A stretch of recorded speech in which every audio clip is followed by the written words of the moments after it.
Assalamualaikum warahmatullahi wabarakatuh. Hai sahabat KPI, kembali lagi di KPI Podcast. Nah, beberapa episode kita sudah jalani ya. Dijalani, emang mau kemana kita? Tapi di episode kali ini kita juga akan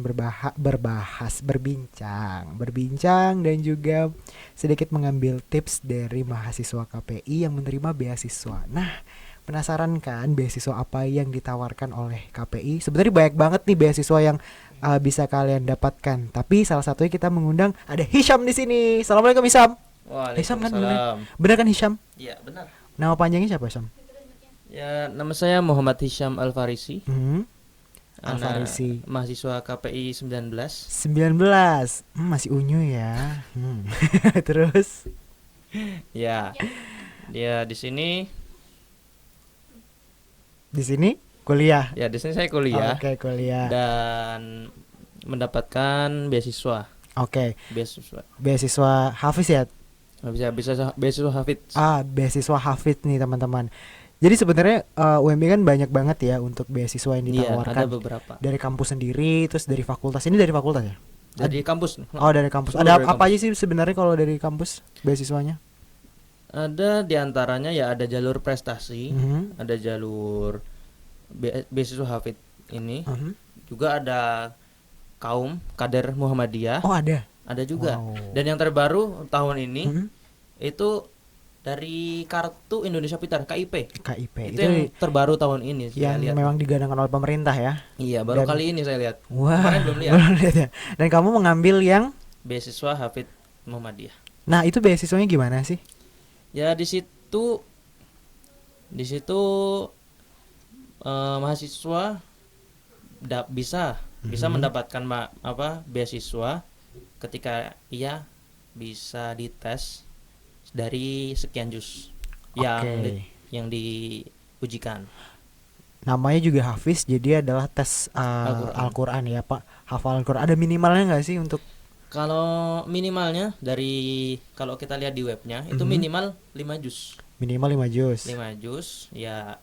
Dan nanti ada berkasnya, pernah ada bukti. Syarat-syaratnya tuh, boleh tuh. Ada syarat-syaratnya itu. Apa tuh syaratnya? Ya, pertama bukti tadi. Pertama ya tentunya ketika mendaftar pertama ya rapot-rapot mesti ya. Nilai UN, ijazah, mungkin SKH UN tuh. Lalu ada juga ini yang utamanya bukti dia pernah menghafal, pernah menyelesaikan berapa juz gitu. Pernah dites atau ya mungkin penghargaan dia lomba berapa juz pernah juga, itu boleh juga. Itu bisa dimasukin dalam ini ya tadi berkas. Jadi nggak mesti itu harus dari pondok maupun jadi dia bisa dari cuman rumah tahfidz biasa. Oh, bisa asal atau mungkin udah didikin orang tuanya dari kecil hingga SMA udah hafal terus. Walaupun nggak pernah mondok. Yang penting dia punya bukti pernah hafal sekian, mungkin kayak gitu mudah dia dapatkan, tinggal tes di mana. Berarti syaratnya yang paling utama adalah dia memiliki kemampuan untuk berhafal, memiliki hafalan juz minimal 5 juz. Iya, 5 juz. Dan itu tidak dibatasi dari sekolah manapun, dari mau dia mau SMA negeri, SMA swasta, SMA Muhammadiyah ataupun pondok pesantren sekalipun ya. Iya, bebas. Jadi ketika memang sudah ada kalau untuk mendapatkan berkas itu, kamu dulu gimana kalau kamu ngambilnya? Kalau dulu sebenarnya saya nggak dari awal. Saya abisnya punya sekolah saya sendiri. Sebenarnya tuh banyak penghafal Qurannya, pondok ya. Kamu pondok. Cuman disuruh deketin. Cuman gini. Mohon maaf saya dorong ke depan. Gitu aja. Sorry guys. Cuman gini. Sekolah saya sendiri tuh sebenarnya banyak kakak kelas saya yang udah lulus, banyak alumni itu yang daftar, keterima, tapi di tengah jalan disia-siakan, nggak diambil berarti intinya ya. Baru beberapa yang selesai sampai wisuda. Gitu. Jadi sebenarnya udah diterima baik-baik, cuman disia-siakan. Akhirnya di blacklist dah. Kamu gitu. Berarti sempat ragu juga untuk apakah apakah di tahun ini aku di blacklist apa enggak gitu ya? Ternyata sebenarnya saya sekelas banyak yang mengajukan, tapi nggak ada yang diterima. Sekelas yang berarti pondok kamu sekelas banyak yang masuk KPI nih? Enggak, bukan KPI. Oh, bukan UMY. UMY. Oh, Kampus UMY. Oke. luas. Oke, berarti Cuman- semua di fakultas berarti ada karena universitas tadi Iya, ya. univ. Oke. Jadi banyak, bisa kedokteran juga bisa, yang HI juga bisa, oke. yang mana aja bisa, yang penting persyaratannya itu. Cuman ya kemarin karena nama sekolah saya tuh sempat di blacklist, jadi ya otomatis saya juga ikut ke blacklist, teman-teman saya juga ikut ke blacklist. dan akhirnya cuman saya berdua aja, teman saya cuma berdua dok, dari dari angkatan cuman berdua aja yang masuk UMY jalur biasa reguler. Oke, ya. Nah tapi ketika di semester 2 kita mencari informasi dan mengajukan, dan ternyata bisa dikarenakan kuotanya yang belum penuh. Oke. Nah itu kamu dapat informasinya dari mana? Dari web kah atau dari TU? Itu dari kakak kelas saya yang dia bukan beasiswa Hafid. Oke. Dia beasiswa prestasi. Oke. Cuman dia tahu ada informasi makanya dibagiin. Ada informasi kalau kuotanya itu memang belum penuh, jadi bisa masuk di tengah-tengah. Jadi tidak mengatasnamakan sekolah lagi, jadi nggak apa-apa. Gitu. Karena udah masuk di lingkungan kampus juga tadi ya. Iya, udah masuk jadi mahasiswa duluan. Oke. Tadi syaratnya udah, kamu sendiri kenapa akhirnya berpikiran aku ngambil dah beasiswa Hafiz ini gitu? Ya, dikarenakan saya sudah di bidangnya dari SMP. SMP kamu udah hafal berarti? Iya, SMP, SMA. SMP berapa tuh kamu waktu awal-awal hafal? Ya kalau gimana ya, ada prosesnya bisa juga ya. Prosesnya kalau SMP tuh kebanyakan ya dari semua pondok, di semua program tahfidz itu mesti menghafal seluruhnya. 3 tahun full itu menghafal seluruhnya, 30 juz. Oke. Tapi juga sambil dicicil yang lancar, utamanya yang lancar kan. Yang lancar, karena yang perlu dites yang benar-benar lancar kan. Yes, benar. Karena nggak sembarang untuk tahu hukum dari bacaan Al-Qur'an tersebut, makhraj hurufnya, terus banyak banget dah ya. Iya, banyak banget. Dan ketika SMA-nya baru mulai difokuskan di per 5 juz, 10 juz, 20, 15, 20 kayak begitu. Oke. Dan UMY dari itu minimal 5 apakah juz. Setiap tahunnya untuk mengajukan itu harus bertambah hafalannya? Ya, jadi ada setiap kalau semester ya. Kalau semester setiap tahun tuh harus 1 juz. Oke. Setiap semester 2 juz. 2 juz. Jadi 1 semester 1 juz. Nah, dan di situ kita harus membuat laporan setiap 1 semester. Banyak kegiatan. Ya, ada. Pastinya namanya mencari beasiswa harus punya kerja keras sendiri yang lainnya kan. Nah, ada sendiri itunya. Wow. Apa ya? Iya sih bener, setiap apapun itu pasti kerja kerasnya juga harus sesuai gitu ya. Kalau untuk kegiatan sendiri beasiswa Hafiz ini gimana sih kegiatannya? Kegiatan dari program kah atau kegiatan kamu sendiri? Ya di situ kita tuh programnya sebenarnya tidak terlalu terbebani. Jadi yang penting ketika 1 semester telah berakhir, kita tuh harus membuat laporan selama 1 semester itu. Bisa kita laporan sendiri. Dari yang pastinya ya, karena utamanya ya biar bermanfaat beasiswa Hafid ini. Mahasiswa bermanfaatnya yaitu mahasiswa ikut lomba, delegasi dan mewakilkan nama UMY di situ. Nah, di situ salah satunya kegiatan seperti itu. Juga kayak kegiatan mengajar entah di masjid, di luar atau di pondok atau di mana. Yang selama itu bermanfaat untuk mahasiswa dan univ. Ya, jadi itu dibuat laporan.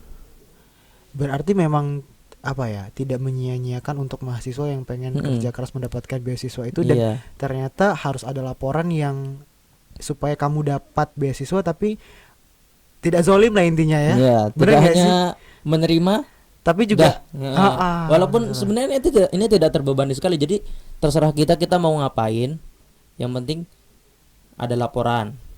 Jadi gimana ya, nggak usah banyak-banyak laporan, nggak masalah, sedikit aja tapi manfaat gitu. Tapi terganggu nggak dengan kegiatan dan kuliah itu? Selama ini saya nggak terganggu sih. Nggak.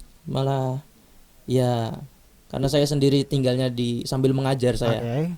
tinggal di asrama pondok pesantren gitu. Okay. Jadi di situ saya bermanfaat untuk pesantren. Jadi laporan juga dari situ juga iya. ya. Okay. Jadi ya sudah satu jalan gitu. Kirain saya kamu Syam ini di Unires kita. Oh iya, Unires. Kirain ini kayaknya anak Iya. Unires, ternyata setelah di usut-usut tinggalnya di pondok. Tapi dulu sempat Unires enggak? Waktu tahun saya belum wajib ada Unires, tapi setelah saya angkatan 2020 ini sekarang ada persyaratan satu lagi untuk yang di awal tuh berkas itu Unires. Wajib tes Unires dulu. Oh, berarti yang ngambil beasiswa ini ataupun yang ngambil beasiswa semuanya harus ke Unires dulu? Atau belum tentu sih, hanya tentu. Sepertinya Hafiz yang lebih aja. dihafidz saja, Hafiz. Oke, jadi lebih teratur juga ganti kegiatannya ya, lebih ya banyak. sama kegiatannya sama kayak kita mengajar di pondok. Oh gitu. Wow, ya sih Kak, sama aja ya. Kemudian selain itu apa aja sih yang udah kamu dapetin dari beasiswa ini? Di sini dari beasiswa ini ya beasiswa ya biaya terutama ya. Yes. Di sini saya dibebaskan semua biaya kuliah. Oke, semua biaya kuliah yang berada di UMY dibebasin. Iya. Dari untuk pembayaran KRS. Iya, KRS, SPP, DPP, uang gedung atau kan KR apa gitu. Semuanya dikosongkan. Selain itu ada lagi? Tidak ada. Tapi kalau beasiswa lain ada yang pemotongan SPP saja. Oke, iya. Ada yang uang sangu. Oke, iya. Oh, berarti tapi kalau Hafid nggak ada sangunya. Berarti khusus untuk ya pembelajaran di UMB. Tapi kalau misal kamu ikut lomba, kamu berarti udah berapa semester ini udah ikut lomba? Iya, sudah beberapa kali sih. Masya Allah, hebat nih. Juara nggak? Ya. Lumayan lah ya, bisa dapat pengalaman. Yang penting kan pengalaman, bukan juara nggak sih? Kalau di luar agak belum pernah sih kalau lomba yang dari luar. Tapi kalau lomba di dalam univ sendiri udah beberapa juara. Oh, beberapa. Saingannya gimana menurutmu? Satu univ kan banyak juga tahfiz, banyak juga yang hafiz kan? Banyak. Nah, gimana nih? Menurut kamu susah nggak sih ternyata hafalan itu? Ya, dalam menjaganya ya tentunya kita harus korbankan waktu setiap hari kita. Namanya kalau orang sudah bilang mau menghafal Quran, berarti itu udah dia pekerjaannya dia seumur hidup, yaitu mengulang hafalan. Gitu. Itu namanya menghafal Quran. Oke. Kalau menurut kamu boleh dong bagiin tips kepada teman-teman ataupun sahabat KPI yang sedang dengar ataupun yang sedang nyimak nih di episode kali ini, tips mendapatkan beasiswa hafiz itu gimana sih? Ya, untuk beasiswa untuk mahasiswa baru apa udah lama nih? Bisa untuk mahasiswa baru, bisa untuk mahasiswa lama. Ya, kalau mahasiswa lama sih mahasiswa tua. mahasiswa yang sedang berjalan, yang sedang berjalan itu sepertinya belum tahu infonya apakah bisa apa enggak. Tapi sepertinya bisa karena saya sendiri masuknya di tengah-tengah kuliah. Oke. Nah, lalu untuk ya calon mahasiswa, yang penting kalian siapkan hafalan kalian. Ya, itu yang paling penting. Iya. Siapin hafalan. Bagiin tips dong buat kamu sendiri untuk yang pengen menambah hafalan ataupun cara istiqomah untuk bisa hafal. Ya. Dari pengalaman kamu sendiri deh mungkin. Dari pengalaman saya sendiri ya, saya harus mengorbankan itu. Waktu tadi ya. Kadang waktu makan kalau belum hafal, saya nggak bakal makan. Jadi hafal baru makan.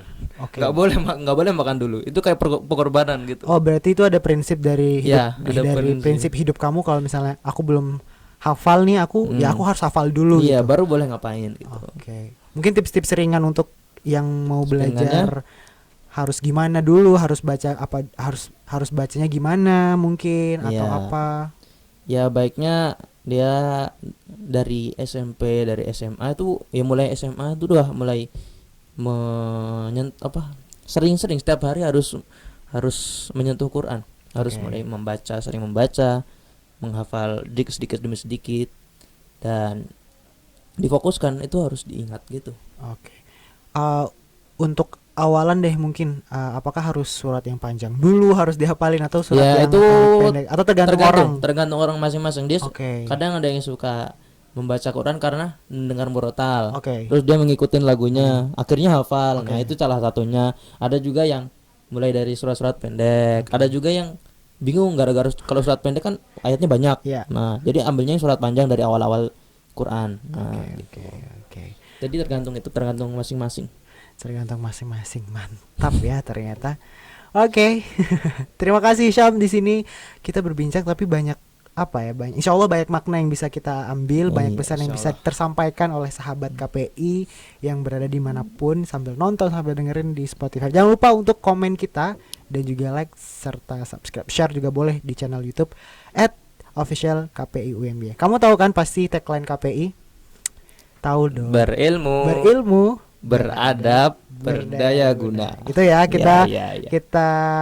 kita harus closing. Karena udah disuruh nih kameranya nih. Oke, ya, kamera ini. Oke. Siap, terima kasih. Kita sama-sama ya. 1 2 3. Berilmu, beradab, berdaya guna. Wassalamualaikum warahmatullahi wabarakatuh.